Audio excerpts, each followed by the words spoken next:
I wasn't going to make a video today, I'm actually working on some music, but as I was doing that, I got an email from a viewer asking me what I knew about the United Nations supposedly urging the US government to place constraints on the rights of free speech and assembly so that they're not abused to promote racist hate speech. Now, when this story broke a couple of weeks ago, I actually had the flu, so I'd completely missed it, so I had a quick look into it. I found this article from CNN, which uses the term racist or racism 12 times, the term Nazi 11 times, white nationalist or white supremacist 4 times. They use the word hate 3 times, and they mention the KKK once. Now, what really baffles me is that you will not see the First Amendment or the Bill of Rights mentioned once. Not once. Then I found this NBC article which uses the word racist or racism 11 times, the term Nazi once, white nationalist or white supremacist 6 times, they use the word hate 6 times, and they also mention the KKK once. But again, not a single mention of the First Amendment or the Bill of Rights.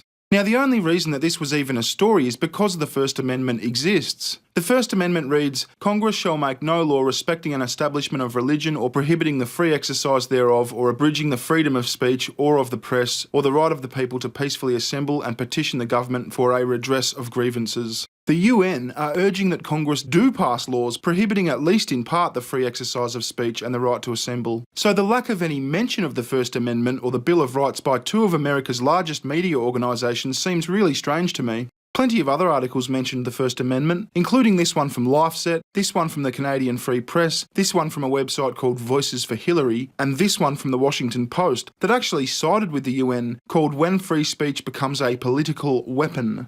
Hasn't speech always been a political weapon? Isn't the whole point of politics to use our words to fight each other instead of ripping each other's guts out with actual weapons? So as I said, I just thought it was really strange for massive news organisations like CNN and NBC to go so heavy on the typical buzzwords like racism, hatred, Nazi and white supremacy, and make absolutely no mention of the First Amendment. If you also think that's something people should consider, you have my full permission to download this video and publish it to your own channel. Just note that it's a bearing mirror in the title and include a link to my channel in the description. Oh, and thanks for helping my channel reach 400,000 subscribers. That's amazing and I really appreciate it. Cheerio. Recession, session. Give me better times, give me better times. Recession,